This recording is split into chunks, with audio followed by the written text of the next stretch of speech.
Hey glow farm get ready for A ക്ലാസ്സിന് പോക്ക്. ആദ്യം ഞാൻ നന്നായിട്ട് സ്കിൻ കെയർ എല്ലാം ചെയ്തിട്ടുണ്ട്. നെക്സ്റ്റ് മാൾസിൻ്റെ തന്നെ ജെൽ കോമ്പാക്റ്റ് വെച്ച് ഞാൻ ജസ്റ്റ് ഒന്ന് സെറ്റ് ചെയ്ത് കൊടുക്കുന്നു. ഓയിൽനെസ് ഒക്കെ ഒന്ന് കുറയ്ക്കാനാണ്. നെക്സ്റ്റ് മാൾസിൻ്റെ തന്നെ ബനാന പൗഡർ വെച്ച് ജസ്റ്റ് ഒന്ന് സെറ്റ് ചെയ്ത് കൊടുക്കുന്നുണ്ട്. അത് കഴിഞ്ഞിട്ട് ഈ ബ്രൗൺ ഷെയ്ഡാണ് ഞാൻ യൂസ് ചെയ്യുന്നത്. Eyeshadow from the brand of Faces Canada. അത് ജസ്റ്റ് ഒന്ന് ചെറുതായിട്ടാണ് അപ്ലൈ ചെയ്യുന്നത്. ഭയങ്കര ഡാർക്കായിട്ടൊന്നും അപ്ലൈ ചെയ്യുന്നത് ക്ലാസ്സിനല്ല, അപ്പോൾ അതിൻ്റേതായ ഒരു ഇതിന് മതിയെന്ന് വിചാരിച്ചു. അടുത്ത സ്വിസ് ബ്യൂട്ടിയുടെ ഒരു ഐബ്രോ പാലറ്റിൽ നിന്ന് ബ്രൗൺ കളർ ഐബ്രോ പൗഡറാണ് ഞാൻ യൂസ് ചെയ്യുന്നത്.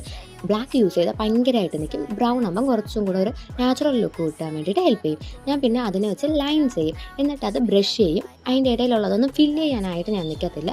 പിന്നെ അത്രയും ഫില്ല് ചെയ്ത് കൊണ്ടുപോകേണ്ട ആവശ്യമൊന്നും ഇല്ലല്ലോ ഇതിനായിട്ട്. അത് കഴിഞ്ഞിട്ട് മാൾസിൻ്റെ തന്നെ മസ്കാര യൂസ് ചെയ്യുന്നുണ്ട്. നെക്സ്റ്റ് ഞാൻ ഒരു റെഡ് ലിപ്സ്റ്റിക്കാണ് യൂസ് ചെയ്യുന്നത്. അതോടെ എൻ്റെ മേക്കപ്പ് ഓൾമോസ്റ്റ് ഡൺ. നെക്സ്റ്റ് ഞാൻ ഒരു ഇയറിങ്സ് ഇടുവാണ്. ഈ ഇയറിങ്സാണ് ഇടുന്നത്. പിന്നെ ഒരു ക്രോപ്പ് ടോപ്പ്, ജീൻസ്, ജാക്കറ്റ്. ഈ ചൂടത്ത് ഞാൻ ജാക്കറ്റൊക്കെ ആയിട്ടാണ് ക്ലാസ്സിൽ പോകുന്നത്. എന്തിനോ ഏതിനോ എനിക്കും അറിയാൻ പാടില്ല. അപ്പോൾ ഇതാണ് എൻ്റെ ഫൈനൽ ലുക്ക്. അപ്പോൾ എല്ലാവർക്കും ഇഷ്ടപ്പെട്ടെങ്കിൽ ലൈക്ക്, സബ്സ്ക്രൈബ്. Okay, by.